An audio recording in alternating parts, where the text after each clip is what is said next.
नमस्कार दोस्तों, R K study 94 YouTube channel पर आप सभी का एक बार फिर से स्वागत है। दोस्तों, मनोविज्ञान के अंतर्गत हम अभिप्रेरणा का अध्ययन कर रहे थे और अभिप्रेरणा का जो अंतिम वीडियो था उसमें हमने जॉन पी डिसेको के द्वारा बताए गए अभिप्रेरणा के जो घटक थे उसके बारे में अध्ययन कर लिया था। और अभिप्रेरणा से पहले हमने अधिगम का भी कंप्लीट रूप से अध्ययन कर लिया था। आज हम अध्ययन करने वाले अधिगम को प्रभावित करने वाले कारक, ठीक है। अधिगम को प्रभावित करने वाले कारक है। तो सबसे पहले हम अधिगम के जो प्रभावित करने वाले कारक हैं उन कारकों का एनसीईआरटी और आरबीएसई जो दोनों वर्गीकरण है उन दोनों वर्गीकरण के आधार पर इसको समझने की कोशिश करते हैं। और हम ये भी कोशिश करेंगे कि जो पीछे की सेकंड ग्रेड है, फर्स्ट ग्रेड है, इसके अलावा जो रिट की एग्जाम है उसमें किस प्रकार के प्रश्न पूछे गए हैं। तो अधिगम को प्रभावित करने वाले यदि कारक है और उन कारकों के बारे में यदि उन सारे कारकों की हमें परिभाषा याद रह जाती है उनके वर्गीकरण की, तो अधिगम को प्रभावित करने वाले जो कारक है इनसे आने वाला कोई भी प्रश्न है हमारा गलत नहीं होगा। तो हम अधिगम के जो प्रभावित करने वाले कारक है इन कारकों को एक बेहतरीन तरीके से समझने का प्रयास करते हैं और मैं पूरी कोशिश करूंगा आपको अच्छी तरह से समझाने की। तो अधिगम को जो प्रभावित करने वाले कारक है इन कारकों का जो पहला जो वर्गीकरण है इस वर्गीकरण के आधार पर जो अधिगम को प्रभावित करने वाले कारक है उनमें किस किस को शामिल किया है। जो पहला वर्गीकरण है उस वर्गीकरण में अधिगमकर्ता एवं विद्यार्थी से संबंधित कारक, अधिगमकर्ता एवं विद्यार्थी से संबंधित कारक, अधिगमकर्ता एवं विद्यार्थी से संबंधित कारक। इसके अलावा अध्यापक से संबंधित कारक, अध्यापक से संबंधित कारक। इसके अलावा विषय वस्तु से संबंधित कारक, विषय वस्तु से संबंधित कारक। और चौथा जो वर्गीकरण है वो है अनुक्रिया से संबंधित कारक, अनुक्रिया से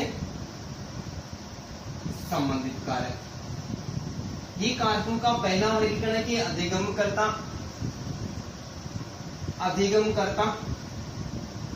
एवं विद्यार्थी से संबंधित कारक, अध्यापक से संबंधित कारक, विषय वस्तु से संबंधित कारक और इसके अलावा अनुक्रिया से संबंधित जो कारक है। जो पहला वर्गीकरण है उसमें कारकों को 4 भागों में विभाजित किया। इसके अलावा इस अधिगम प्रक्रिया को जो प्रभावित करने वाले दूसरा जो वर्गीकरण है, इस दूसरे वर्गीकरण की हम बात करें तो इस दूसरे वर्गीकरण में जो सबसे पहला कारक है वो है शारीरिक एवं व्यक्तिगत कारक, शारीरिक एवं व्यक्तिगत कारक, शारीरिक एवं व्यक्तिगत कारक। इसके अलावा दूसरा जो कारक है वो है मनोवैज्ञानिक कारक।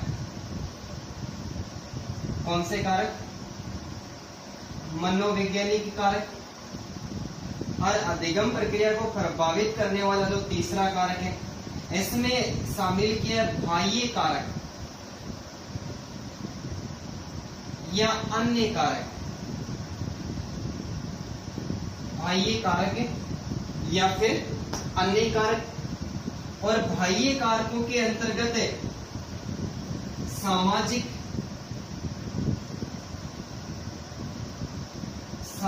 कारक, पर्यावरणीय एवं भौतिक कारक, पर्यावरणीय एवं भौतिक कारक। इसके अलावा अध्यापक एवं विषय वस्तु से संबंधित कारक, विषय वस्तु से संबंधित कारक। इन कारकों को किस में शामिल किया है? अन्य कारकों में। तो एक जो वर्गीकरण है ये आरबीएससी के अनुसार जो वर्गीकरण है उसमें तो अधिगम की प्रक्रिया है, आरबीएससी अर्थात बीएससीआर, बोर्ड ऑफ सेकेंडरी एजुकेशन, ठीक है।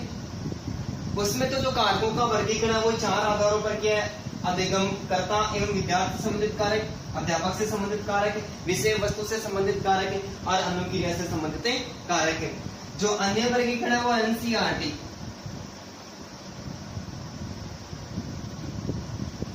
एनसीईआरटी के अनुसार जो वर्गीकरण है, इस वर्गीकरण के अंतर्गत जो अधिगम को प्रभावित करने वाले कारकों को 3 भागों में बांटा है। पहला है शारीरिक व्यक्तिगत कारक, दूसरा है मनोवैज्ञानिक कारक और तीसरा है बाह्य कारक या अन्य कारक है। बाह्य कारक है जो अन्य कारक थे, इन अन्य कारकों में सामाजिक कारक, पर्यावरणीय एवं भौतिक कारक, अध्यापक एवं विषय वस्तु से संबंधित जो कारक थे, इन सारे कारकों को किसमें शामिल कर लिया है? अन्य कारक या बाह्य कारकों के अंतर्गत शामिल कर लिया गया है। अब सबसे पहले हम बात करते हैं कि इन अधिगम को प्रभावित करने वाले जो कारक हैं, इन कारकों के संबंध में कैसे प्रश्न पूछे जाते हैं, ठीक है। ये हमें यदि नाम भी याद रहते हैं, जो वर्गीकरण किया है अधिगम को प्रभावित करने वाले कारकों का जो हमने वर्गीकरण किया, इन वर्गीकरणों के यदि नाम भी हमें याद रह जाते हैं तो परीक्षा में आने वाला कोई भी प्रश्न है जो अधिगम को प्रभावित करने वाले कारक से संबंधित होगा वो हमारा कोई भी प्रश्न गलत नहीं होगा, ठीक है। जैसे सबसे पहले प्रश्न की बात करते हैं। पहला प्रश्न, अधिगम को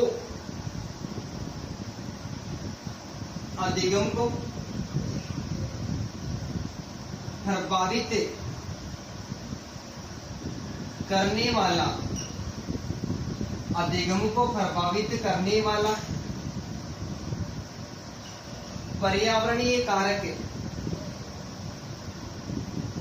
कौन सा है? अधिगम को प्रभावित करने वाला पर्यावरणीय कारक कौन सा है? ये जो प्रश्न है, ये प्रश्न बायोलॉजी फर्स्ट ग्रेड 2013 की एग्जाम में पूछा गया था कि अधिगम को प्रभावित करने वाला पर्यावरणीय कारक कौन सा है। विकल्प की बात करें तो विकल्प में दे रखा था मानसिक स्तर, मानसिक स्तर के साथ में दे रखा था थकावट। तीसरा जो विकल्प था वो था सामाजिक परिवेश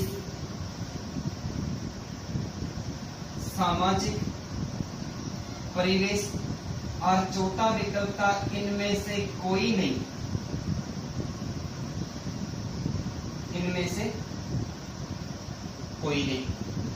एक प्रश्न पूछा गया बायोलॉजी फर्स्ट ग्रेड 2013 की एग्जाम की, अधिगम को प्रभावित करने वाला पर्यावरणीय कारक यानी वातावरण से संबंधित कारक, या फिर इसको भौतिक कारक या फिर पर्यावरणीय कारक या फिर सामाजिक कारक कह सकते हैं। इसके अलावा एक प्रश्न और पूछा गया, अधिगम को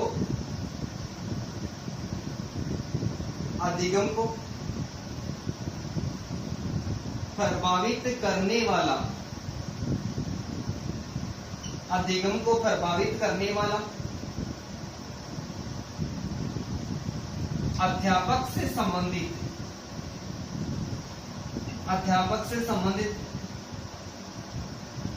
कारक है, ठीक है। अधिगम को प्रभावित करने वाला, अब यहाँ पर किससे संबंधित पूछा है? अध्यापक से संबंधित कारक है। यहाँ पर पूछा है पर्यावरणीय कारक है। इसमें विकल्प की बात करें तो विकल्प था इच्छा शक्ति, दूसरा विकल्प में था अभ्यास, इच्छा शक्ति के साथ में अभ्यास के साथ में प्रस्तुतिकरण और चौथा था कल्पना, प्रस्तुतिकरण और कल्पना।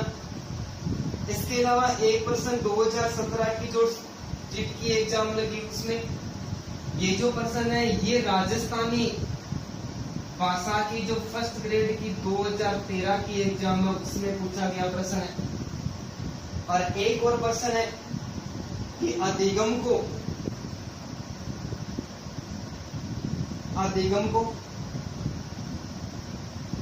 प्रभावित करने वाला व्यक्तिगत कारक है। व्यक्तिगत कारक है। ये जो प्रश्न है ये रीट और फर्स्ट ग्रेड की दोनों की एग्जाम में पूछा गया है। ठीक है, रीट में भी पूछा गया और रीट के साथ में फर्स्ट ग्रेड में भी पूछा गया कि अधिगम को प्रभावित करने वाला व्यक्तिगत कारक है। इसमें जो विकल्पता संचार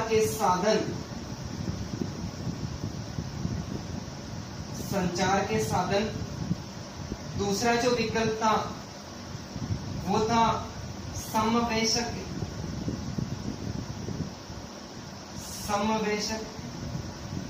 समूह, तीसरा जो विकल्प था वो था परिपक्वता व आयु, और चौथा जो विकल्प था वो था अध्यापक। चौथा विकल्प था वो था अध्यापक। तो इस आधार पर अधिगम के संबंध में 2-3 प्रश्न पूछे भी गए। पहला प्रश्न था कि अधिगम को प्रभावित करने वाला पर्यावरणीय कारक निम्न में से कौन सा है। बायोलॉजी फर्स्ट ग्रेड की एग्जाम में पूछा गया। पहला है मानसिक स्तर और थकावट है। यदि मानसिक स्तर और थकावट की बात करें तो मानसिक स्तर और जो थकावट है वो अधिगमकर्ता से संबंधित, विद्यार्थी से संबंधित है, या फिर शारीरिक अर्थात व्यक्तिगत कारक है। कौन सा कारक है? शारीरिक एवं व्यक्तिगत कारक है। यानी मानसिक स्तर और थकावट है ये अधिगमकर्ता एवं विद्यार्थी या फिर शारीरिक एवं व्यक्तिगत कारक है। चौथा कोई विकल्प था कि इनमें से कोई नहीं, लेकिन तीसरा विकल्प था सामाजिक परिवेश यानी सामाजिक वातावरण है। सामाजिक वातावरण का संबंध किससे? भौतिक या पर्यावरणीय कारक या फिर सामाजिक कारक से होता है। किससे होता है? सामाजिक कारक से होता है। तो अब हमें यहाँ पर प्रभावित करने वाले जो कारकों का वर्गीकरण था, यदि इनका नाम याद है तो यदि हम थोड़ा सा सोच विचार करते हैं, सोच विचार करने के बाद में ऐसे प्रश्न को आसानी के साथ में सोल्व किया जा सकता है। दूसरा प्रश्न पूछा था कि अधिगम को प्रभावित करने वाला अध्यापक से संबंधित कारक कौन सा है? कौन सा? अध्यापक से संबंधित है। इच्छा शक्ति और अभ्यास की बात करें तो इच्छा शक्ति है, अभ्यास है, और अभ्यास के अलावा जो कल्पना है, इच्छा शक्ति, अभ्यास और कल्पना है, इनकी बात करें तो ये शारीरिक एवं व्यक्तिगत कारक है। शारीरिक एवं व्यक्तिगत कारक है, या फिर अधिगम कर्ता एवं विद्यार्थी से संबंधित कारक है। यदि अध्यापक से संबंधित कोई कारक होगा तो वो व्यक्तित्व, और व्यक्तित्व के साथ में अध्यापक का जो व्यक्तित्व का प्रभाव होगा, या फिर कक्षा प्रभाव होगा, कक्षा में अनुशासन का प्रभाव होगा, या फिर विषय वस्तु का जो प्रस्तुतिकरण है वो होगा, या फिर अध्यापक में जो संप्रेषण की योग्यता किस प्रकार की है, ऐसे अध्यापक से संबंधित कारक होते हैं। तो जो इच्छा शक्ति है, अभ्यास है और कल्पना है, ये अधिगमकर्ता से संबंधित है, विद्यार्थी से संबंधित कारक है। तो यहाँ पर विषय वस्तु का जो प्रस्तुतिकरण है वो किसके द्वारा किया जाता है? वो अध्यापक के द्वारा किया जाता है। तो अधिगम को प्रभावित करने वाला कारक में कौन सा विकल्प सही माना गया? प्रस्तुतिकरण को सही माना गया। एक और प्रश्न पूछा गया कि अधिगम को प्रभावित करने वाला व्यक्तिगत कारक कौन सा? एक व्यक्ति से संबंधित है, एक अधिगमकर्ता से संबंधित, या फिर एक विद्यार्थी से संबंधित है, या फिर वो शारीरिक कारक है, कौन सा है? किसी भी प्रश्न को हमारे पास में वो घुमा फिरा के दे सकता है। तो अधिगम को प्रभावित करने वाला कैसा कारक पूछा है? हमें व्यक्तिगत कारक पूछा है। संचार के साधन है, ये अन्य कारकों के अंतर्गत शामिल किए जाते हैं। समवेशक समूह की बात करें तो समवेशक समूह यानी समान उम्र के जो बालकों का समूह होता है वो किसके? सामाजिक कारकों के अंतर्गत आता है।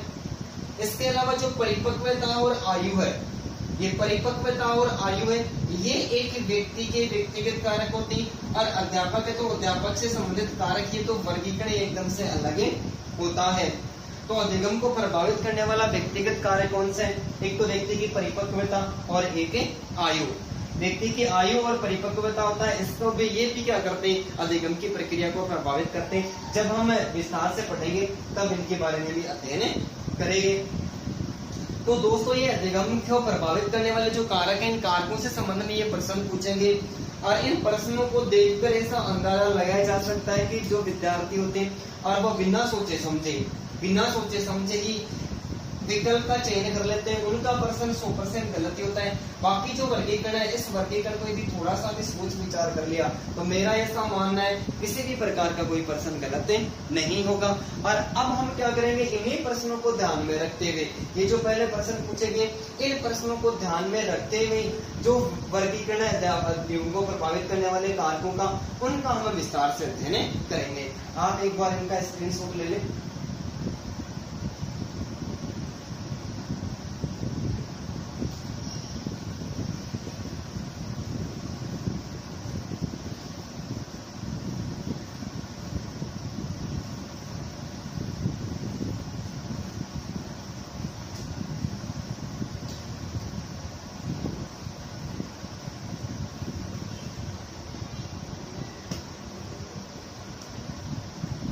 अब हम सबसे पहले बात करते हैं शारीरिक एवं व्यक्तिगत कारक। शारीरिक एवं व्यक्तिगत कारक। शारीरिक एवं व्यक्तिगत कारक, या फिर कहते हैं कि अधिगमकर्ता एवं विद्यार्थी से संबंधित कारक। विद्यार्थी से संबंधित कारक, ठीक है। शारीरिक एवं व्यक्तिगत कारक या फिर अधिगमकर्ता एवं विद्यार्थी से संबंधित कारक। शारीरिक कारकों की बात करें तो शारीरिक कारकों के अंतर्गत, यानी के अंतर्गत जो शारीरिक कारक है, इन शारीरिक कारकों में जो सबसे पहला कारक है वो है ज्ञानेंद्रिय। सबसे पहला जो कारक है वो है ज्ञानेंद्रिय। ज्ञानेंद्रियों के अलावा है शारीरिक एवं मानसिक स्वास्थ्य। शारीरिक एवं मानसिक स्वास्थ्य।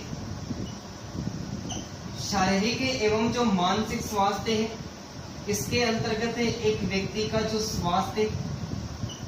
स्वास्थ्य के साथ में व्यक्ति की जो आयु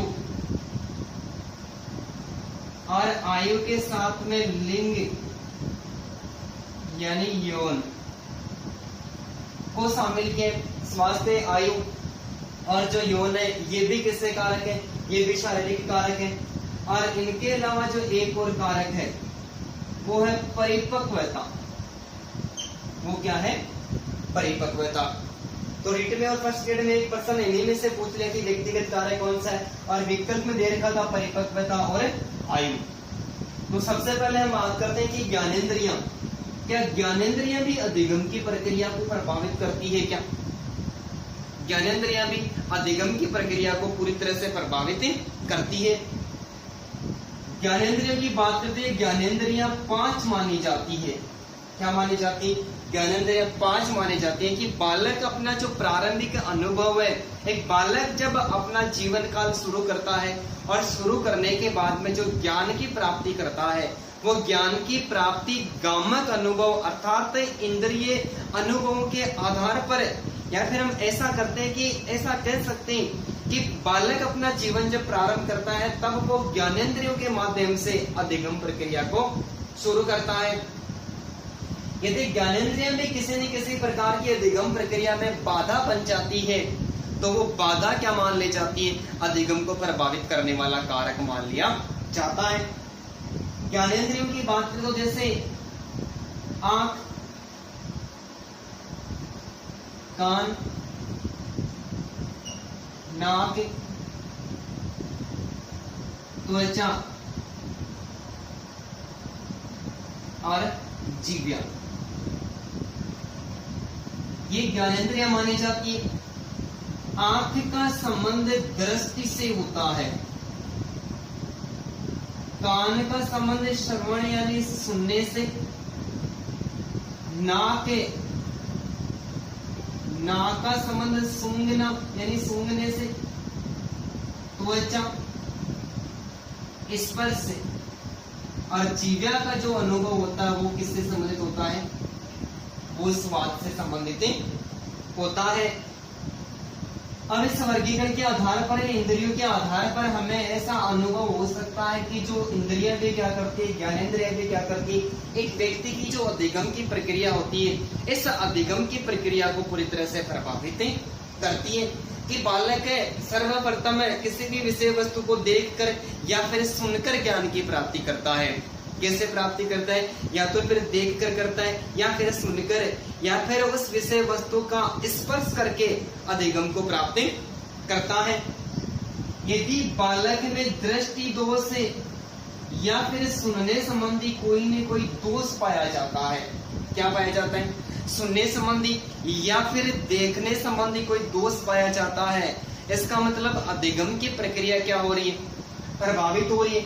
एक बालक और एक बालक जन्म से ही अंधा है, एक बालक जन्म से ही अंधा है और एक सामान्य बालक जिसको आसानी के साथ में दिखाई दे रहा है। यदि अधिगम प्रक्रिया के अंतर्गत दोनों बालकों की आपस में तुलना करें तो जिस बालक को दिखाई देता है उस बालक के जो अधिगम बना हुआ है वो अंधे बालक की अपेक्षा अधिक होंगे।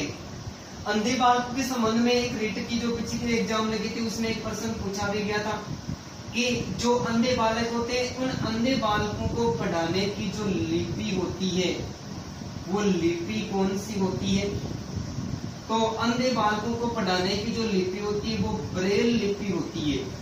ये प्रश्न भी पहले पूछा जा चुका है। कौन सी लिपि, ब्रेल लिपि। और ब्रेल लिपि का जो आविष्कार है वो 1884 ईस्वी के अंतर्गत लुई ब्रेल ने किया था। किसने किया था, लुई ब्रेल ने। तो एक अंधा बालक है और जिसमें दृष्टि दोष है, ऐसे बालकों को ब्रेल लिपि के द्वारा पढ़ाया जा रहा है। तो अधिगम की प्रक्रिया वो आगे तो बढ़ रही है लेकिन धीरे धीरे आगे बढ़ रही है। और एक सामान्य श्रेणी का एक ऐसा बालक है जिसको आसानी के साथ में दिखाई दे रहा है, वो बालक है इस अंधे बालक से जो दृष्टि दोष जिस बालक में, उस बालक से कई गुना आगे निकल जाता है। इसके अलावा जिन बालकों को मूक बधिरे से बालक होते हैं, जिनको सुनाई बिल्कुल ऐसे बालक जिनको सुनने संबंधी किसी न किसी प्रकार का विकार या दोष पाया जाता है, तो ऐसे बालकों को संकेतक विधि के माध्यम से पढ़ाया जाता है। कैसे पढ़ाया जाता है, संकेतक विधि के माध्यम से पढ़ाया जाता है। किसी भी विषय वस्तु को यदि अध्यापक सिखाता है, सिखाते समय क्या करता है, वो संकेत करता है और ये बालक भी संकेतों को ग्रहण कर लेते हैं। यदि कोई बालक ब्रेल लिपि या संकेतक जो विधि है इसके माध्यम से नहीं पढ़ पाता है तो अधिगम की प्रक्रिया क्या होती है, प्रभावित होती है। तो ज्ञानेंद्रियां भी क्या करती है, ज्ञानेंद्रियां भी अधिगम की प्रक्रिया को प्रभावित करती है। दूसरा जो कारक है वो शारीरिक एवं मानसिक स्वास्थ्य, शारीरिक एवं मानसिक स्वास्थ्य। तो शारीरिक एवं मानसिक स्वास्थ्य के अंतर्गत जो स्वास्थ्य होता है, ये स्वास्थ्य भी क्या करता है, एक व्यक्ति की जो अधिगम की प्रक्रिया होती है इस अधिगम की प्रक्रिया को प्रभावित करता है। स्वास्थ्य के संबंध में एक परिभाषा दी गई अरस्तु के द्वारा। किसके द्वारा, अरस्तु के द्वारा। अरस्तु कहता है कि स्वस्थ शरीर में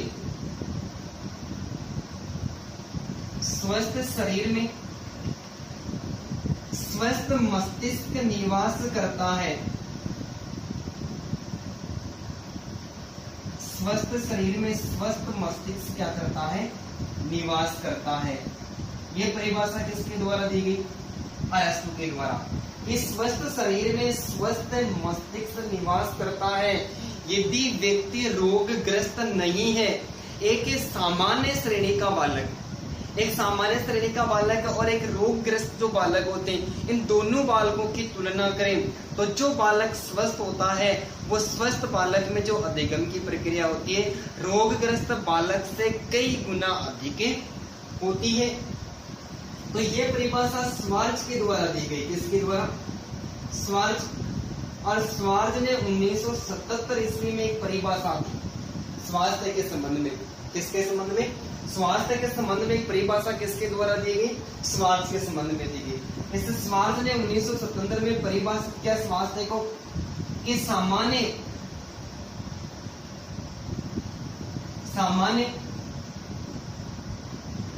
श्रेणी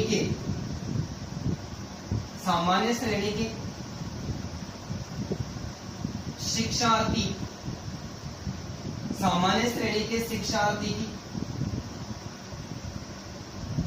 अधिगम प्रक्रिया, सामान्य श्रेणी के शिक्षार्थी की जो अधिगम प्रक्रिया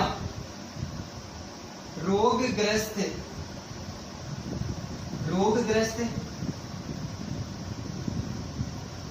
शिक्षार्थी से अधिक होती है, रोगग्रस्त शिक्षार्थी से अधिक होती है, रोगग्रस्त शिक्षार्थी से क्या होती है? अधिक होती है। स्वास्थ्य के संबंध में पहली परिभाषा अरिस्तु के द्वारा दी गई। अरिस्तु ने स्वीकार किया कि स्वस्थ शरीर में स्वस्थ मस्तिष्क निवास करता है। यदि व्यक्ति का शरीर स्वस्थ है तो दिमाग भी कैसा रहेगा? एकदम से स्वस्थ रहेगा। और स्वस्थ दिमाग रहेगा तो अधिगम प्रक्रिया भी क्या होगी? अधिक से अधिक होगी।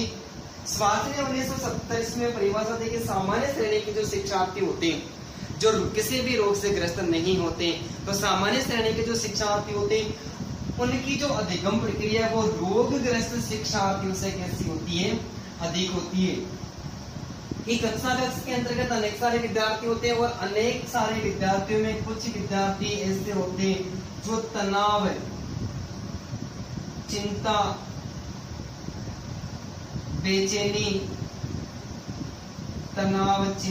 बेचैनी या फिर शारीरिक या मानसिक जो थकावट होती है, शारीरिक और मानसिक थकावट से ग्रस्त होते हैं। क्या होते हैं? शारीरिक और मानसिक थकावट से ग्रस्त होते हैं। तनाव, चिंता, बेचैनी, थकावट से ग्रस्त होते हैं। ऐसे विद्यार्थी और सामान्य श्रेणी के जो विद्यार्थी होते हैं जिनको किसी भी प्रकार की कोई शिकायत नहीं है, न तो उनके चिंता है, स्वस्थ मस्तिष्क से एकदम से न तो चिंता है, न बेचैनी है, न किसी प्रकार का तनाव है, और वो पढ़ते पढ़ते कभी भी थकावट महसूस नहीं करते। यदि ऐसे बालकों की आपस में तुलना करी जाए, सामान्य श्रेणी के विद्यार्थी और जो रोगग्रस्त, चिंता, बेचैनी, तनाव, थकावट से ग्रस्त बालक होते हैं, इन दोनों की यदि आपस में तुलना कर दी जाए तो सामान्य श्रेणी के जो बालक होते हैं, इन्हें सामान्य श्रेणी के बालकों की जो अधिगम की प्रक्रिया होती है वो रोगग्रस्त बालकों से अधिक होती है। तो ऐसा हम कह सकते हैं कि स्वास्थ्य भी क्या करता है? स्वास्थ्य भी अधिगम की प्रक्रिया को प्रभावित करता है। एक ही कक्षा का जितने विद्यार्थी थे, आधे विद्यार्थी अपने समान समकक्ष विद्यार्थियों से क्या निकल गए? आगे निकल गए। और जो तनाव, चिंता और बेचैनी और थकावट से जो ग्रस्त विद्यार्थी थे वो एकदम से पीछे रह गए। तो स्वास्थ्य भी क्या करता है? अधिगम की प्रक्रिया को प्रभावित करता है। और ये स्वास्थ्य भी एक व्यक्तिगत या फिर अधिगम करता है या विद्यार्थी से संबंधित कारक माना जाता है। इसके अलावा आयु, तो आयु भी एक व्यक्ति के जो अधिगम प्रक्रिया होती है इसको प्रभावित करती है। आयु के संबंध में जो परिभाषा वो गिलफोर्ड के द्वारा दी गई है। इसके द्वारा गिलफोर्ड ने 1952 ईस्वी में एक परिभाषा दी कि आयु भी अधिगम की प्रक्रिया को प्रभावित करती है। क्या करती है? आयु भी अधिगम की प्रक्रिया को प्रभावित करती है। अर्थात जो अधिगम प्रक्रिया है, अधिगम प्रक्रिया का जो प्रभाव है, अधिगम प्रक्रिया का प्रभाव है वो शैशवावस्था, बाल्यावस्था एवं किशोरावस्था, शैशवावस्था, बाल्यावस्था एवं किशोरावस्था में अलग अलग होता है। क्या होता है? अलग अलग होता है। आयु के संबंध में 1952 ईस्वी में गिलफोर्ड ने एक परिभाषा दी और परिभाषित करते हुए, आयु को परिभाषित करते हुए कहा कि आयु भी क्या करती है? एक बालक की जो अधिगम की प्रक्रिया होती है, इस अधिगम की प्रक्रिया को प्रभावित करती है। अर्थात ऐसा कह सकते हैं कि शैशवावस्था, बाल्यावस्था एवं जो किशोरावस्था होती है, इस किशोरावस्था में जो अधिगम की प्रक्रिया होती है, अधिगम की प्रक्रिया एकदम से अलग अलग होती है। शैशवावस्था में बात करें तो शैशवावस्था में बालक अनुभव के द्वारा अधिगम करता है, फिर थोड़ा बड़ा होता है अभ्यास के द्वारा अधिगम करता है, और फिर और बड़ा होता है तो प्रशिक्षण के द्वारा, किसके द्वारा, प्रशिक्षण के द्वारा भी अनुभव प्राप्त करता है। शैशवावस्था में जो अधिगम की प्रक्रिया होती है, उस शैशवावस्था के अंतर्गत जो बालक होते हैं वो बालक सबसे पहले अनुभवों के माध्यम से अधिगम की प्रक्रिया को आगे बढ़ाते हैं। बालक के जो प्रारंभिक अनुभव होते हैं, जैसे एक छोटा सा बालक है और छोटा बालक किसी गर्म वस्तु को छू लेता है और छूने के बाद में उसका हाथ जल जाता है, दोबारा उस वस्तु को वो छूने की कोशिश नहीं करता है, क्योंकि अब जो उसने ज्ञान प्राप्त किया वो किसके माध्यम से किया, अनुभव के माध्यम से उसने ज्ञान प्राप्त किया है। शैशवावस्था के अंदर जो सीखने की गति होती है, सीखने की गति एकदम से नए के बराबर होती है, क्योंकि विद्यालय की जो आयु होती है वो कौन सी होती है, बाल्यावस्था होती है। विद्यालय की आयु बाल्यावस्था होती है।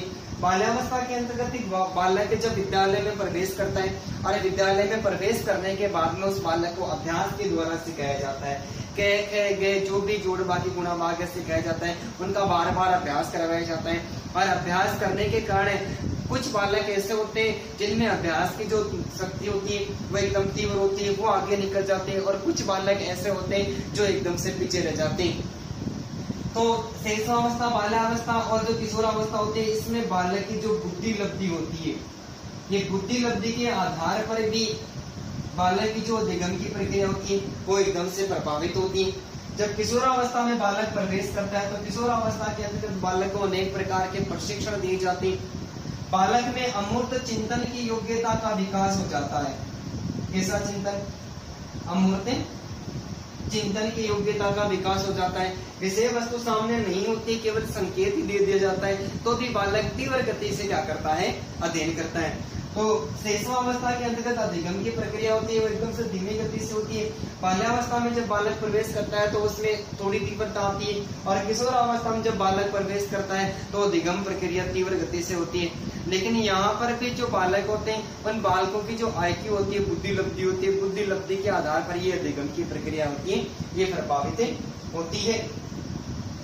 ठीक है, तो आयु के संबंध में भी लेकर क्या किया, गिलबर्ट ने इस प्रकार का प्रश्न किया कि शैशवावस्था, बाल्यावस्था और किशोरावस्था होती है, जो आयु का असर होता है, इस आयु के आधार पर भी जो अधिगम की प्रक्रिया होती है वो क्या होती है, प्रभावित होती है। दोस्तों एक बार फिर से बात करते हैं, अधिगम को प्रभावित करने वाला पहला जो कारक है वो कौन सा है, शारीरिक कारक या व्यक्तिगत कारक कहते हैं, या फिर उसको अधिगम करता है या विद्यार्थी से संबंधित कारक माना जाता है। पहला कारक है ज्ञानेंद्रिय की बालक अपने प्रारंभिक अनुभव एवं अधिगम है वो अपनी इंद्रियों के माध्यम से या फिर ज्ञानमत जो अनुभव होते हैं उनके माध्यम से प्राप्त करता है। बालक सर्वप्रथम सुनकर या देखकर विषय वस्तु का या फिर उस विषय वस्तु का स्पर्श करके या फिर उसको चख कर ज्ञान की प्राप्ति करता है। यदि इनमें से किसी भी प्रकार का कोई दोष पाया जाता है तो अधिगम की प्रक्रिया रुक जाती है और सामान्य श्रेणी के बालक होते हैं वो उनसे आगे निकल जाते हैं। तो ज्ञानेंद्रिय भी क्या करती है, प्रभावित करती है। दृष्टि से संबंधित या फिर सुनने संबंधी कोई दोष होता है तो जब कोई बालक अंधा होता है, अंधे बालकों को शिक्षा दी जाती है तो उनको ब्रेल लिपि के द्वारा अध्ययन करवाया जाता है। और ब्रेल लिपि का जो आविष्कार है वो 1884 ईस्वी में लुई ब्रेल के द्वारा किया गया था। और जिन बालकों में सुनने संबंधी दोष होता है उनको सांकेतिक विधि के माध्यम से समझाया जाता है।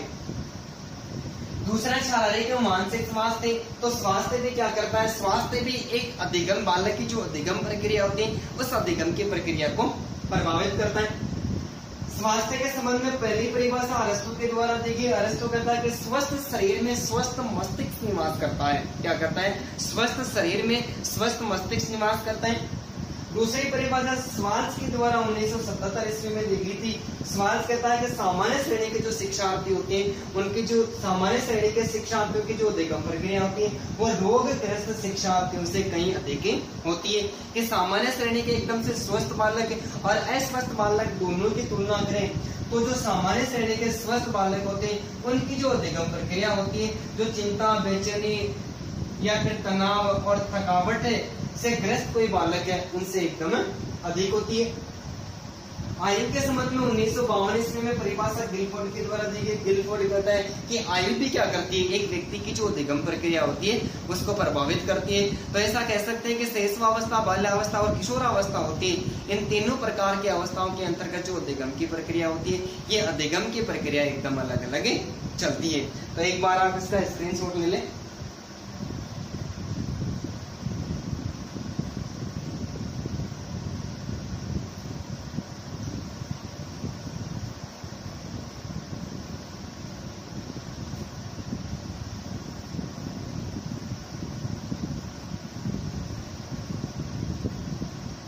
तीसरा है लिंग यानी यौन। तो लिंग के संबंध में जो परिभाषा है वो भी गिलफोर्ड के द्वारा दी गई है। गिलफोर्ड ने 1952 ईस्वी के अंतर्गत यौन से संबंधित परिभाषा दी और कहा कि यह यौन भी क्या करता है, ये व्यक्ति की जो अधिगम प्रक्रिया होती है, इस अधिगम प्रक्रिया को प्रभावित करता है। कैसे करता है कि परिभाषा दी कि लड़कियां अपने समान उम्र के लड़कों की अपेक्षा, लड़कियां अपने समान उम्र के लड़कों की अपेक्षा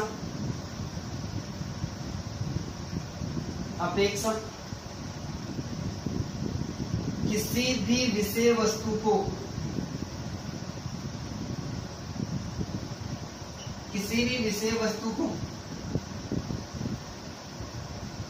जल्दी सीख जाती है, किसी भी विषय वस्तु को जल्दी सीख जाती है, क्योंकि औसत रूप से लड़कियां जल्दी परिपक्व हो जाती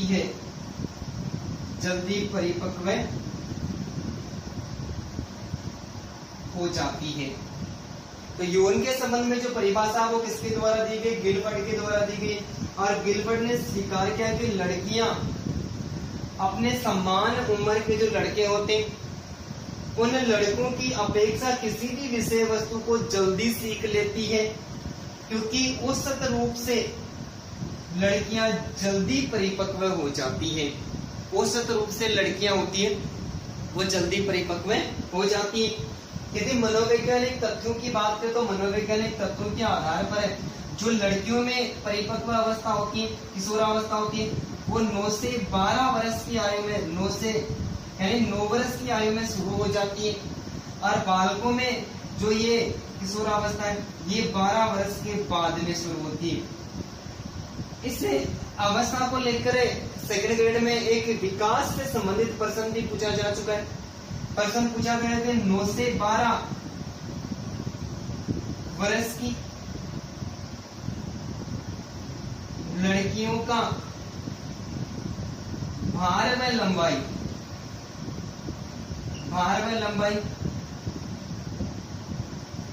लड़कों की अपेक्षा होती है।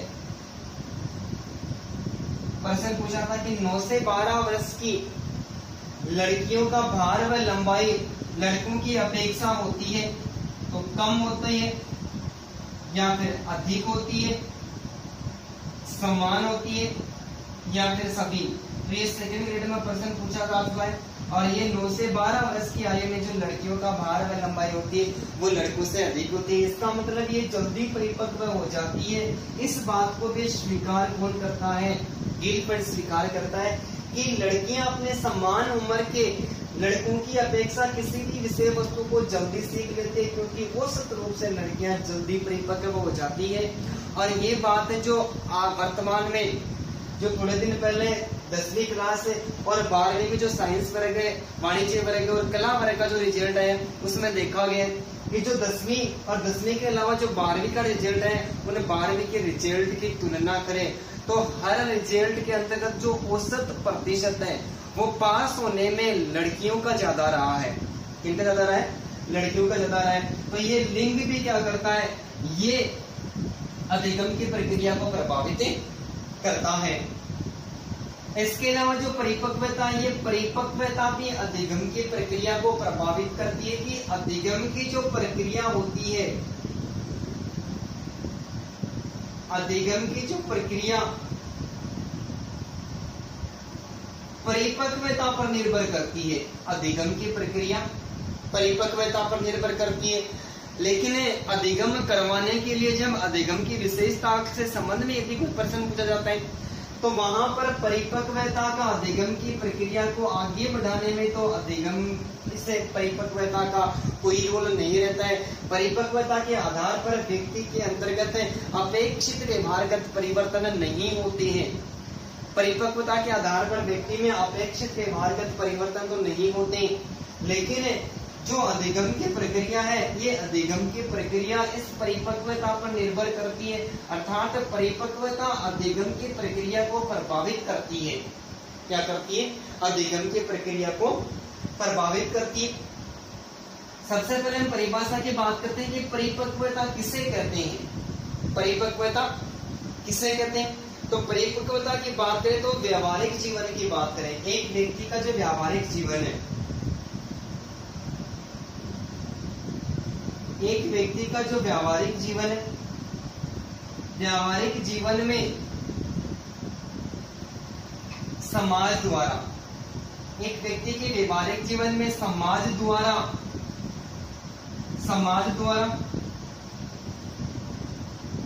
अनेक अपेक्षाएं की जाती है। समाज द्वारा अनेक अपेक्षाएं की जाती है। व्यक्ति उन अपेक्षाओं के अनुरूप, व्यक्ति उन अपेक्षाओं के अनुरूप व्यवहार करता है। व्यक्ति अपेक्षाओं के अनुरूप व्यवहार करता है तो उसे क्या कहते हैं? परिपक्वता कहते हैं। तो उसे क्या कहते हैं? परिपक्वता कहते हैं। कि अधिगम की जो प्रक्रिया होती है वो परिपक्वता पर निर्भर करती है। किस पर निर्भर करती है? परिपक्वता पर निर्भर करती है। अर्थात एक बालक जब जन्म लेता है और जन्म लेने के बाद में समाज क्या करता है? एक व्यावहारिक जीवन में समाज द्वारा अनेक, उस बालक से अनेक प्रकार की अपेक्षाएं की जाती है कि ये बड़ा होकर डॉक्टर बनेगा, या फिर इंजीनियर बनेगा, टीचर बनेगा, वकील बनेगा, या फिर ये चोर बनेगा। इस प्रकार की अपेक्षा करते। चोर की अपेक्षा तो नहीं करते। इस प्रकार की अपेक्षाएं करते हैं जो समाज उनके द्वारा अपेक्षा करते हैं। अपेक्षा के अनुरूप यदि कोई बालक व्यवहार कर रहा है, इसका मतलब वो किसके आधार पर व्यवहार कर रहा है? वो परिपक्वता के आधार पर व्यवहार कर रहा है। ये जो व्यक्तिगत विभिन्नता होती है, इस व्यक्तिगत विभिन्नता के आधार पर, किसके आधार पर? व्यक्तिगत विभिन्नता, व्यक्तिगत विभिन्नता के आधार पर जो परिपक्वता होती है, ये व्यक्तिगत विभिन्नता के आधार पर परिपक्वता बालक को अलग अलग तरीके से प्रभावित करती है। क्योंकि कुछ बालक ऐसे भी होते हैं जो प्रतिभाशाली होते हैं, कुछ बालक ऐसे होते हैं जो सामान्य श्रेणी के होते हैं, और कुछ बालक ऐसे होते हैं जो मंदबुद्धि या पिछड़े बालक भी होते हैं। तो ये उनकी व्यक्तिगत विभिन्नता होती है। और व्यक्तिगत विभिन्नता के आधार पर जो परिपक्वता होती है, उसका जो स्तर होता है वो एकदम से अलग अलग होता है।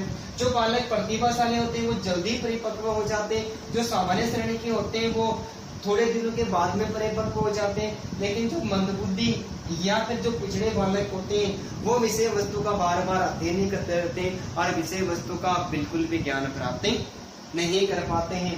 तो ये परिपक्वता भी क्या करती है? ये परिपक्वता भी अधिगम की प्रक्रिया को प्रभावित करती है। तो ये जो कारक थे, ये शारीरिक एवं व्यक्तिगत कारक थे और अधिगमकर्ता के विद्यार्थी से संबंधित कारक थे। अब इसमें से किसी भी प्रकार का प्रश्न पूछेगा तो या तो इन परिभाषाओं के आधार पर हमें प्रश्न पूछेगा, या फिर सीधा प्रश्न देगा कि निम्न में से अधिगम को प्रभावित करने वाला व्यक्तिगत शारीरिक अधिगमकर्ता या विद्यार्थी से संबंधित कारक कौन कौन से। तो सबसे पहले हमने बात करी थी ज्ञानेंद्रियां। तो ये ज्ञानेंद्रियां भी एक अधिगमकर्ता से संबंधित कारक है, जिसमें हमें श्रवण दोष है या फिर दृष्टि दोष है, कुछ भी दोष है, इस प्रकार का भी विकल्प दे सकता है। इसके अलावा स्वास्थ्य दे सकता है, आयु और परिपक्वता, इन दोनों से संबंध में प्रश्न पूछा भी जा चुका है। इसके अलावा जो लिंग है वो दे सकता है। ठीक है, स्वास्थ्य के संबंध के अंतर्गत है जो स्वास्थ्य की परिभाषा दी। स्वास्थ्य की परिभाषा में जैसे बेचैनी है, चिंता है, तनाव है और थकावट है, ये भी अधिगम की प्रक्रिया को प्रभावित करने वाले कारक है। और ये भी सारे के सारे कारक कौन से कारक है? ये व्यक्तिगत या फिर शारीरिक कारक है। तो इस आधार पर जो परिभाषा हमने पढ़ी और परिभाषा के अंतर्गत जो नाम दिए गए, ये सारे के सारे नाम किससे संबंधित हैं? ये सारे के सारे नाम एक अधिगमकर्ता से संबंधित माने जाते हैं। तो इस प्रकार का यदि परीक्षा के अंतर्गत कोई प्रश्न पूछा जाता है तो वहां पर हमें थोड़ा सा सोच विचार कर लेना है। ठीक है, सोच विचार करने के बाद में हमारा प्रश्न है वो बिल्कुल भी गलत नहीं होगा। ठीक है, अब इसे अधिगम को प्रभावित करने वाले जो अन्य कारक है जैसे मनोवैज्ञानिक कारक है, और मनोवैज्ञानिक के अलावा जो अध्यापक संबंधी सामाजिक और पर्यावरणीय कारक है, उन कारकों का जो अध्ययन है हम नेक्स्ट वीडियो में करेंगे। तो धन्यवाद दोस्तों। 5 माने गए जिसमें पहला है बुद्धि, दूसरा अवधान एवं रुचि, तीसरा अभिरुचि, अभिक्षमता, अभियोग्यता, चौथा है आत्म अभिप्रेरणा और 5वां है सीखने की इच्छा शक्ति। सबसे पहले हम अध्ययन करते बुद्धि का, कि बुद्धि भी एक व्यक्ति की जो अधिगम की प्रक्रिया है उस अधिगम की प्रक्रिया को प्रभावित करती है या नहीं करती है।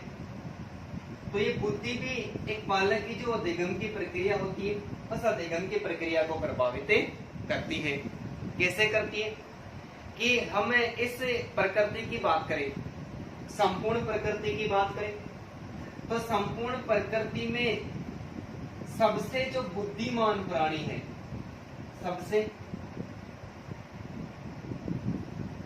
बुद्धिमान जो प्राणी है, सबसे बुद्धिमान प्राणी कौन है? मानव है। यानी प्रकृति पर जितने भी प्राणी है उन सारे प्राणियों में सबसे बुद्धिमान है जो प्राणी है वो कौन है? वो मानव है। तो ये बुद्धि क्या करती है? मानव अर्थात जो शिक्षा ग्रहण करने वाला जो शिक्षार्थी होता है, ठीक है, शिक्षार्थी की जो बुद्धि होती है, किसकी? शिक्षार्थी की बुद्धि। ये शिक्षार्थी की बुद्धि एक बालक के शिक्षण, एक बालक के शिक्षण और शिक्षण के साथ में जो बालक की अधिगम प्रक्रिया है, कौन सी प्रक्रिया? अधिगम प्रक्रिया है, इन दोनों को ही प्रभावित करती है। ठीक है, कि बुद्धि मनोवैज्ञानिक कारक है और बुद्धि क्या करती है? बालक की अधिगम प्रक्रिया और जो शिक्षण की प्रक्रिया है उन दोनों को क्या करती है? प्रभावित करती है। तो ये बुद्धि बालकों की जो शिक्षण प्रक्रिया एवं अधिगम प्रक्रिया को प्रभावित कैसे करती है?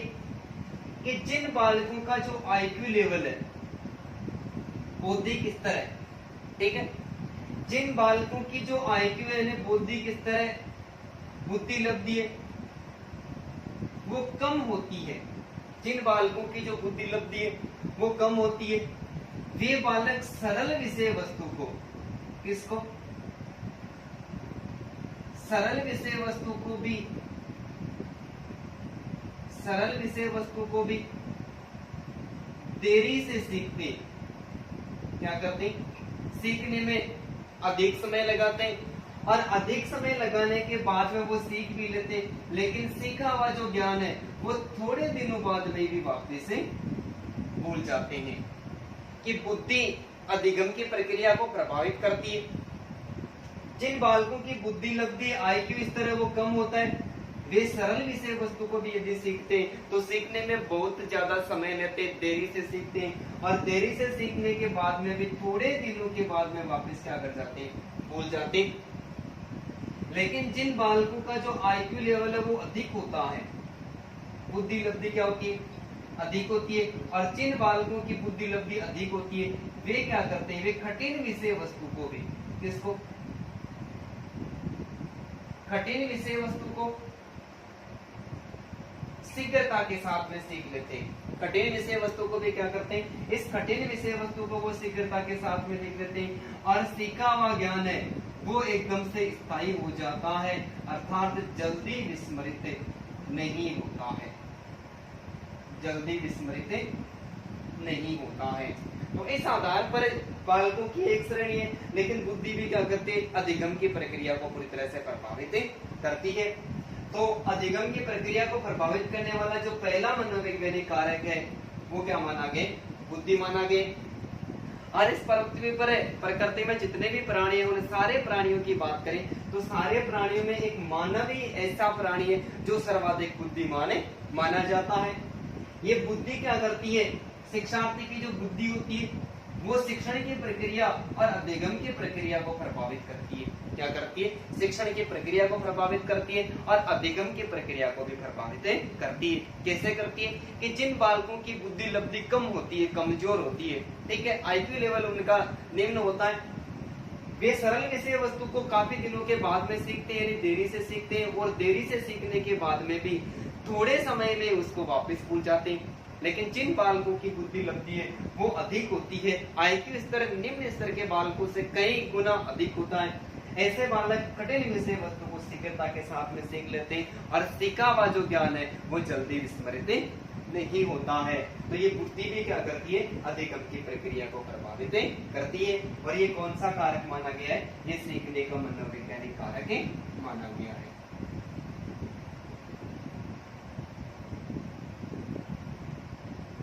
इसके बाद में जो दूसरा कारक है वो है अवधान एवं रुचि। इस रुचि को अंग्रेजी भाषा में इंटरेस्ट कहते हैं। क्या कहते हैं, इंटरेस्ट। रुचि को अंग्रेजी भाषा में इंटरेस्ट कहते हैं। ये जो इंटरेस्ट शब्द है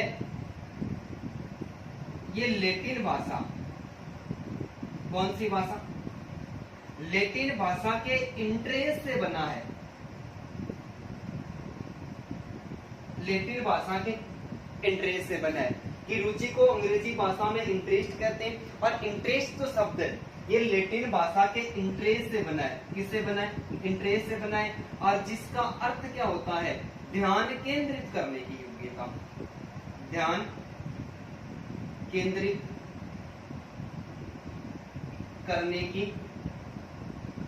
योग्यता, ध्यान केंद्रित करने की योग्यता। रुचि को अंग्रेजी भाषा में इंटरेस्ट कहते हैं। इंटरेस्ट शब्द लैटिन भाषा के इंटरेस्ट से बना है, जिसका शाब्दिक अर्थ होता है ध्यान केंद्रित करने की योग्यता। अवधान को अंग्रेजी भाषा में अटेंशन कहते हैं, और इसका भी अर्थ होता है ध्यान केंद्रित करने की योग्यता। इसका मतलब अवधान एवं रुचि, इन दोनों का शाब्दिक अर्थ क्या होता है, ध्यान केंद्रित करने की योग्यता। अर्थात हम ऐसा कह सकते हैं कि अवधान रुचि पर आधारित होता है, और रुचि किस पर आधारित होती है, अवधान पर आधारित होती है। अवधान एवं रुचि को एक ही सिक्के के दो पहलू माने जाते हैं। एक ही सिक्के के दो पहलू माने जाते हैं, एक तरफ अवधान होता है और एक तरफ रुचि होती है। दोनों का शाब्दिक अर्थ क्या होता है, ध्यान केंद्रित करने की योग्यता होता है। तो किसी व्यक्ति, वस्तु या फिर घटना के प्रति एक व्यक्ति की ध्यान केंद्रित करने की जो योग्यता होती है उसे क्या कहते हैं, उसे रुचि कहते हैं या फिर अवधान कहते हैं। रुचि के संबंध में जो परिभाषा दी है वो गिलफोर्ड ने दी है। किसने दी है, गिलफोर्ड के द्वारा परिभाषित किया गया। गिलफोर्ड कहता है कि रुचि किसी भी व्यक्ति, वस्तु या घटना के प्रति ध्यान केंद्रित करने, घटना के प्रति ध्यान केंद्रित करने, उसके द्वारा आकर्षित करने, पसंद करने, आकर्षित करने, पसंद करने तथा संतुष्टि प्रदान करने की प्रक्रिया है। संतुष्टि प्रदान करने की प्रक्रिया है। गिलफोर्ड इस बात को स्वीकार करता है कि रुचि किसी व्यक्ति, वस्तु या फिर किसी घटना के प्रति ध्यान केंद्रित करने, या फिर कोई व्यक्ति है सामने वाला, कोई वस्तु है या फिर कोई घटना है, वो हमें आकर्षित करती है या फिर पसंद करती है या फिर संतुष्टि प्रदान करने की प्रक्रिया क्या कहलाती है? रुचि कहलाती है। कि कक्षा कक्ष में देखा जाता है कि कुछ बालक, जो जितने भी जो बालक होते हैं, उन सारे बालकों की अलग अलग विषय वस्तु में अलग अलग रुचि होती है।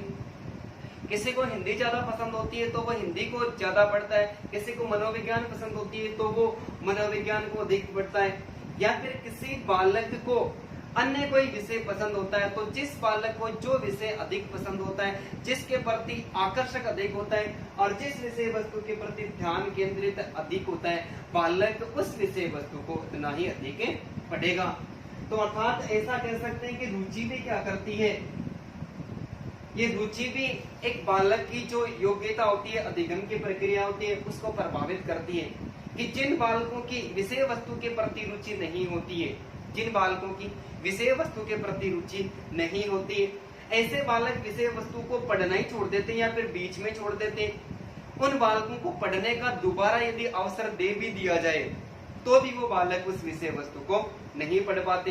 लेकिन जिन बालकों की बुद्धि लब्धि जिन बालकों की विषय वस्तु के अंतर्गत रुचि अधिक होती है, वो क्या करते? वो कठिन विषय वस्तु को भी सरलता के साथ में याद कर लेते हैं। और इसका मतलब अवधान एवं रुचि क्या करते हैं? अवधान एवं रुचि भी एक बालक की जो अधिगम की प्रक्रिया होती है, उस अधिगम की प्रक्रिया को प्रभावित करती है। एक बार फिर से बात करते हैं।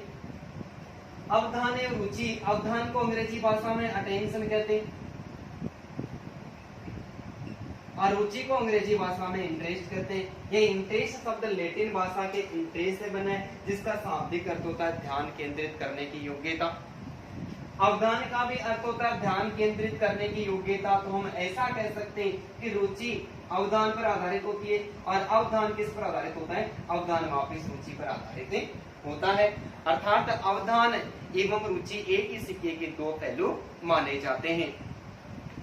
रुचि को गिलफोर्ड ने परिभाषित किया कि रुचि किसी व्यक्ति, वस्तु या फिर घटना के प्रति ध्यान केंद्रित करने की योग्यता, या फिर उस विषय वस्तु के प्रति आकर्षित करने की योग्यता, या फिर विषय वस्तु को पसंद करने की योग्यता, या फिर बालक जब तक विषय वस्तु को पढ़कर संतुष्ट नहीं हो जाता तो संतुष्ट प्रदान करने की प्रक्रिया मानी जाती है।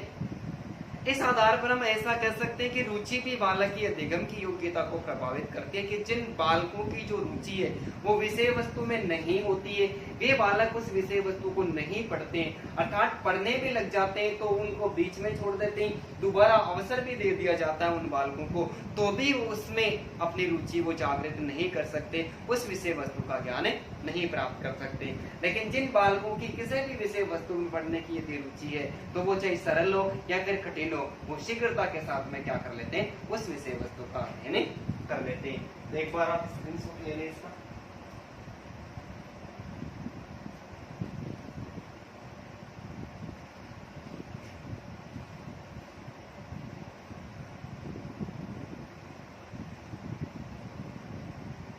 इसके बाद में अभिगम की प्रक्रिया को प्रभावित करने वाला जो तीसरा मनोवैज्ञानिक कारक है वो है अभिरुचि, अभिक्षमता या फिर अभियोग्यता। अभियोग्यता, और इसको एक ही शब्द में एप्टीट्यूड कहते हैं। एक ही शब्द में क्या कहते हैं? एप्टीट्यूड कहते हैं। कि अभिरुचि, अभिक्षमता और अभियोग्यता को एक शब्द में क्या कहते हैं? एप्टीट्यूड कहते हैं। ये अभिरुचि होती है, इस अभिरुचि के अनुसार हमें ऐसे संसार में हमने ऐसा देखा है क्या कि इस संसार के जितने भी व्यक्ति वो सारे के सारे मनोवैज्ञानिक है? नहीं है। सारे साहित्यकार है या फिर सारे शिक्षक है या फिर सारे वकील है। ये निर्धारण किसके द्वारा किया जाता है? ये व्यक्ति की अभिरुचि के द्वारा किया जाता है। कि अभिरुचि के अनुसार कोई व्यक्ति टीचर बनने की योग्यता रखता है या फिर कोई वकील बनने की योग्यता रखता है या फिर कोई साहित्यकार या फिर कोई व्यक्ति मनोवैज्ञानिक बनने की योग्यता रखता है। तो इस आधार पर हम कह सकते हैं कि अभिरुचि, अभिक्षमता और अभियोग्यता होती है, ये एक व्यक्ति की आंतरिक शक्ति होती है। ये क्या होती है? एक व्यक्ति की आंतरिक शक्ति होती है। और ये व्यक्ति की जो आंतरिक शक्ति होती है, ये विषय वस्तु के प्रति जितनी दृढ़ होती है, जितनी अधिक होती है, बालक के अधिगम की प्रक्रिया को उतना ही अधिक आगे बढ़ाता है। क्या करता है कि व्यक्ति की जो अभिरुचि है, अभिक्षमता होती है, अभियोग्यता होती है, जन्मजात एवं अर्जित दोनों होती है। अभिरुचि, अभिक्षमता और अभियोग्यता के अनुसार कोई व्यक्ति टीचर बनना चाहता है, कोई वकील बनना चाहता है, कोई मनोवैज्ञानिक बनना चाहता है, कोई कवि, लेखक या फिर साहित्यकार बनना चाहता है। तो इस आधार पर कह सकते हैं कि जो अभिरुचि होती है, ये एक व्यक्ति की आंतरिक शक्ति होती है, एक स्नेह शक्ति होती है। ठीक है। और विषय वस्तु के प्रति उसकी अभियोग्यता, अभिक्षमता और अभिरुचि कितनी है, ठीक है, उस बालक की विषय वस्तु के प्रति जितनी अधिक योग्यता होती है, जितनी अधिक दृढ़ इच्छा होती है, दृढ़ शक्ति होती है, बालक उस विषय वस्तु का उतना ही अधिक ज्ञान प्राप्त करता है। और विषय वस्तु का ज्ञान प्राप्त करने की बालक की योग्यता नहीं होती है, तो बालक उस विषय वस्तु का ज्ञान प्राप्त नहीं कर पाता है। तो इस आधार पर अभिरुचि, अभिक्षमता और अभियोग्यता में क्या करती है, बालक के जो अधिगम की प्रक्रिया होती है उसको प्रभावित करती है। अभिरुचि के संबंध में परिभाषा दी है कमिंस।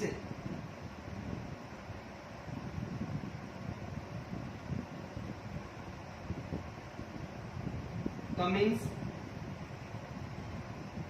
एवं गेरी ने,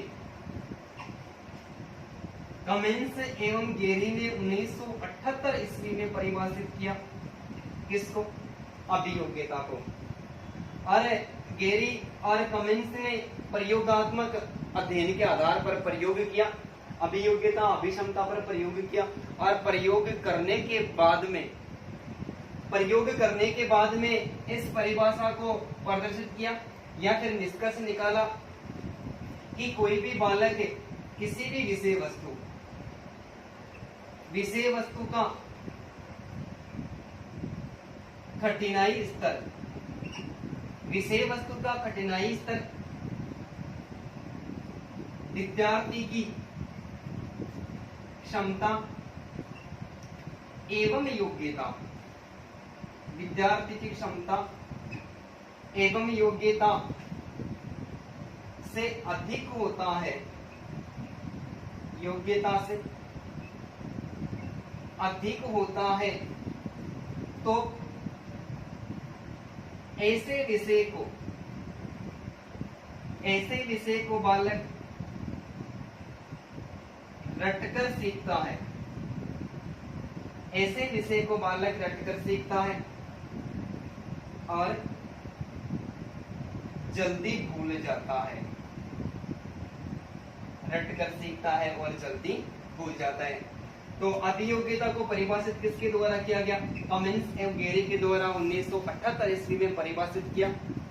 और परिभाषित करके कहा कि विषय का जो कठिनाई स्तर है, कि जो विषय वस्तु जितनी अधिक कठिन होती है और उस कठिन विषय वस्तु को प्राप्त करने की या फिर उसकी अधिगम प्रक्रिया को याद करने की क्षमता या फिर योग्यता उस बालक की नहीं होती है, तो विषय का कठिनाई स्तर बालक की जो विद्यार्थी की क्षमता या फिर योग्यता से अधिक होता है।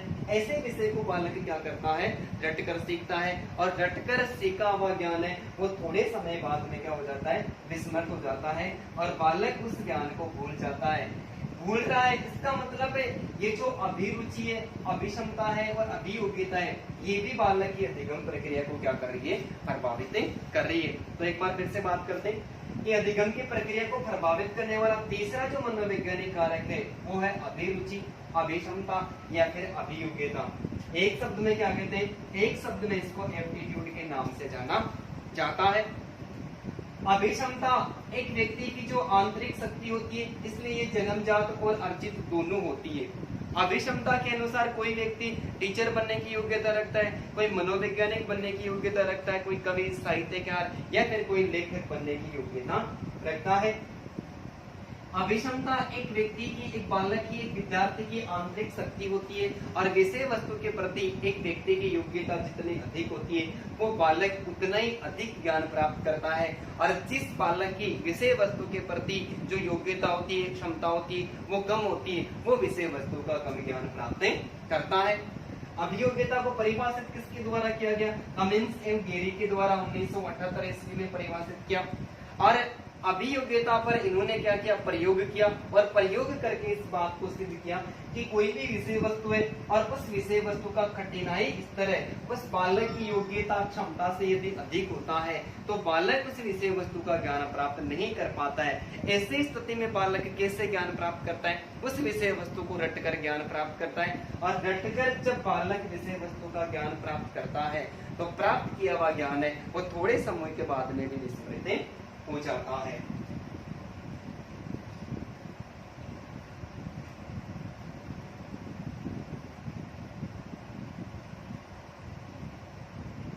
ठीक है। इसके बाद में अधिगम की प्रक्रिया को प्रभावित करने वाला चौथा कारण है आत्म अभिप्रेरणा, सेल्फ मोटिवेशन। क्या अभिप्रेरणा भी एक बालक की जो अधिगम की प्रक्रिया होती है उस अधिगम की प्रक्रिया को प्रभावित करती है? बिल्कुल करती। ये अभिप्रेरणा एक बालक का जो बौद्धिक स्तर है, अभिप्रेरणा बालक का बौद्धिक स्तर एवं बालक की जो सृजनात्मक प्रक्रिया है, निर्माण करने की योग्यता, इन दोनों को प्रभावित करती है। अभिप्रेरणा क्या करती है? बालक की बुद्धि लब्धि यानी बौद्धिक स्तर, अर्थात बालक अपने मुख्य मार्ग से हटकर किसी अन्य विषय वस्तु की रचना करना चाहता है, किसी अन्य विषय वस्तु का ज्ञान प्राप्त करना चाहता है या फिर अन्य किसी परिस्थिति का निर्माण करना चाहता है, सर्जन करना चाहता है। अभिप्रेरणा क्या करती है? उस बालक की बुद्धि लब्धि अर्थात बौद्धिक स्तर और सृजनात्मक जो प्रक्रिया होती है उसको भी पूरी तरह से प्रभावित करती है। कैसे करती है? कि कुछ बालक हीन भावना से ग्रस्त रहते हैं। कैसे रहते हैं? हीन भावना से ग्रस्त। कुछ बालक हीन भावना से ग्रस्त रहते हैं या फिर कुछ बालक ऐसे होते हैं जो पारिवारिक कुंठा या संघर्ष से ग्रस्त रहते हैं। किससे? पारिवारिक कुंठा या फिर संघर्ष से ग्रस्त रहते हैं। या फिर कुछ बालक ऐसे होते हैं जो अपने जो समूह के जो बालक होते उन बालकों से जो आईक्यू लेवल होता है, बुद्धि लब्धि होती है, वो क्या होती है? कम होती है। और जिन बालकों की अपने समूह के बालकों से बुद्धि लब्धि कम होती है या फिर निम्न स्तर की होती है तो भी क्या होता है? अभिप्रेरणा की जो प्रक्रिया होती है वो उनको प्रभावित करती है। कि अभिप्रेरणा बालक के बौद्धिक स्तर एवं सृजनात्मक प्रक्रिया दोनों को क्या करती है? प्रभावित करती है। तो कुछ बालक ऐसे होते हैं जिनकी विषय वस्तु के प्रति हीन भावना होती है, वो पढ़ना बिल्कुल चाहते ही नहीं। कक्ष में शिक्षक आता है और शिक्षक आकर उनको प्रेरित करता है, अभिप्रेरित करता है, मोटिवेट करता है, लेकिन थोड़े देर के बाद में क्या हो जाते हैं? वो एकदम से वापिस सुस्त हो जाते हैं। कैसे हो जाते हैं? कि पारिवारिक कुंठा या संघर्ष से ग्रस्त रहते हैं। कि जब बालक विद्यालय से घर चला जाता है, घर में जाकर देखता है कि माता पिता में जो आपसी अनबन है, उनके संबंध अच्छे नहीं है, तो घर में रोज लड़ाई झगड़े होते रहते हैं। और लड़ाई झगड़े होने के कारण बालक का पढ़ने का मन है वो बिल्कुल भी नहीं करता है। या फिर कक्ष में कुछ विद्यार्थी होते हैं वो प्रतिभाशाली होते हैं, कुछ सामान्य होते हैं, लेकिन कुछ बालक निम्न बुद्धि के भी होते हैं और उनको किसी भी विषय वस्तु को यदि 5 बार भी बता दिया जाए तो वो विषय वस्तु उनको याद नहीं होती है।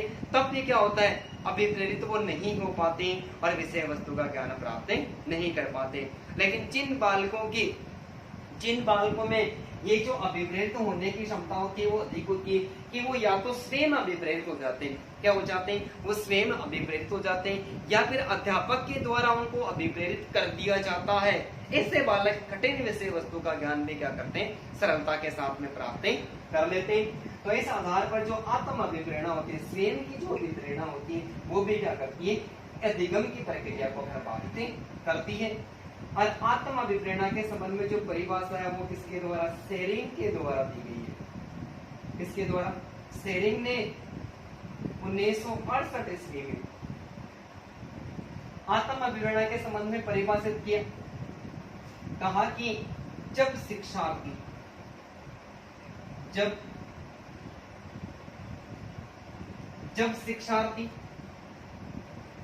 तनाव एवं चिंता से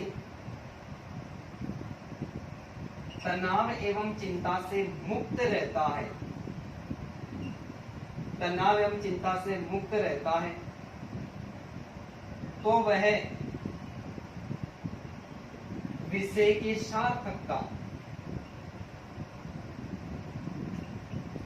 सार्थकता को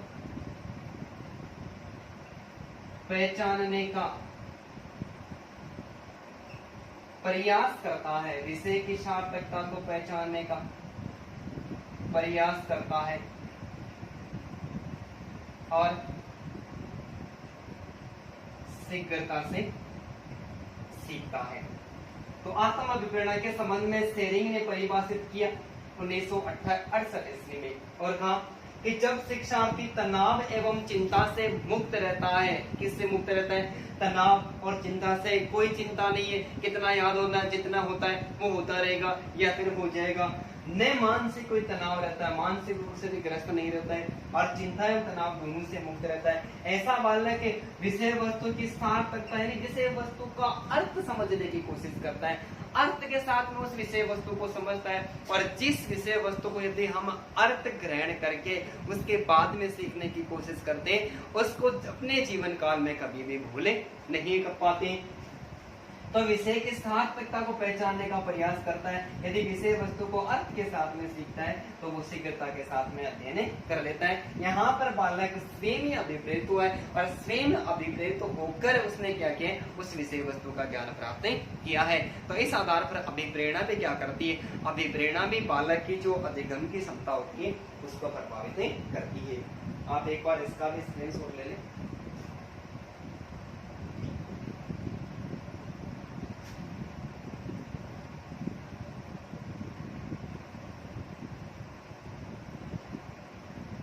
अब अधिगम प्रक्रिया को प्रभावित करने वाला जो अंतिम मनोवैज्ञानिक कारक है वो है सीखने की इच्छा शक्ति, विल पावर ऑफ लर्निंग है।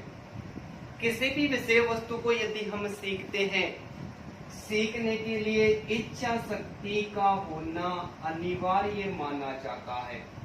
क्या माना जाता है, इच्छा शक्ति का होना अनिवार्य माना जाता है।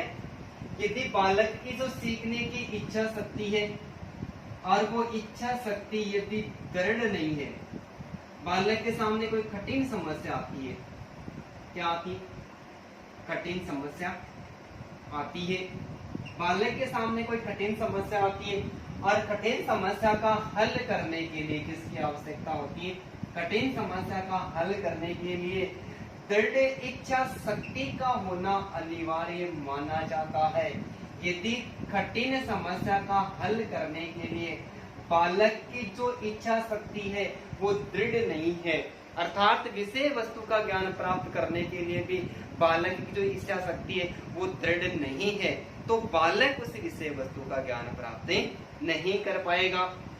अर्थात उस बालक के सामने कोई कठिन समस्या आती है, कठिन परिस्थिति आती है और कठिन परिस्थिति आने के बाद में भी उसे को हल करने के लिए यदि बालक दृढ़ इच्छा शक्ति धारण कर लेता है तो कठिन विषय वस्तु का ज्ञान भी वो आसानी के साथ में प्राप्त कर लेता है। लेकिन हमारे जीवन में एक ऐसी धारणा चलती है कि जब एग्जाम का समय आता है और एग्जाम का समय जैसे 4 महीने दे दिए, 4 महीने के बाद में एग्जाम होने वाले, डेट 4 महीने बाद की घोषित कर दिए, तब हम पढ़ने के लिए बैठते हैं और पढ़ने के लिए बैठते हैं उस समय सोचते हैं कि यार आज तो काम हो गया, आज नहीं कल पढ़ेंगे, आज नहीं कल पढ़ेंगे। ऐसा करते करते 1 महीना रह जाता है, फिर सोचते हैं कि यार अभी तो 1 महीना पड़ा है, 15 दिन, 10 दिन, 5 दिन, ऐसा करते करते 1 दिन रह जाता है, कल एग्जाम होने वाली होती है। फिर सोचते हैं कि यार इतने दिन भी नहीं पढ़े तो 1 दिन में पढ़ कर क्या करना है, क्यों? क्योंकि उस बालक की पढ़ने के बिल्कुल भी दृढ़ इच्छा शक्ति नहीं थी। यदि बालक दृढ़ इच्छा शक्ति धारण कर लेता कि इस बार मेरी रिट पार हो जानी चाहिए, जैसे तैसे करके मेरा रिट में एक बार सिलेक्शन हो जाना चाहिए, इस प्रकार की यदि बालक दृढ़ इच्छा शक्ति कर लेता है तो दुनिया की कोई भी ताकत उस बालक को रिट की एग्जाम पास करने के लिए बिल्कुल भी नहीं रोक पाती है। क्योंकि जब बालक दृढ़ इच्छा शक्ति करके उस विषय वस्तु को पढ़ने की कोशिश करता है तो विषय वस्तु चाहे जितनी भी कठिन हो, बालक की रुचि उस विषय वस्तु में अपने आप जागृत हो जाती है, बालक अपने आप मोटिवेट हो जाता है और वह सफलता को प्राप्त कर लेता है। तो सीखने की जो विषय वस्तु को सीखने की इच्छा शक्ति होती है, ये इच्छा शक्ति भी विषय वस्तु को सीखने के लिए अनिवार्य मानी जाती है। तो विषय वस्तु को सीखने में यदि बालक की इच्छा शक्ति है तो विषय वस्तु का जल्दी ज्ञान प्राप्त कर लेता है, और सीखने की यदि इच्छा शक्ति नहीं है तो बालक विषय वस्तु का ज्ञान जल्दी प्राप्त नहीं कर पाता है। प्रश्न कैसे पूछे जाएंगे, इनके बारे में हमने पहले जो एग्जाम में प्रश्न पूछे गए थे उनका पिछले वीडियो में जिक्र कर लिया है कि हमें यदि कोई प्रश्न पूछेगा तो ऐसा प्रश्न पूछेगा कि निम्न में से अधिगम की प्रक्रिया को प्रभावित करने वाला कौन सा मनोवैज्ञानिक कारक है। तो बुद्धि, अवधान, रुचि, अभिरुचि, अभिक्षमता या फिर अभियोग्यता, आत्मप्रेरणा, सीखने की इच्छा शक्ति, जो मनोविज्ञान से संबंधित कारक है, इसमें से जिज्ञासा या उपलब्धि कुछ भी दे सकता है और कुछ भी देकर हमें प्रश्न पूछ सकता है कि निम्न में से अधिगम की प्रक्रिया को प्रभावित करने वाला मनोवैज्ञानिक कारक कौन सा है या फिर कौन सा नहीं है। ठीक है, धन्यवाद।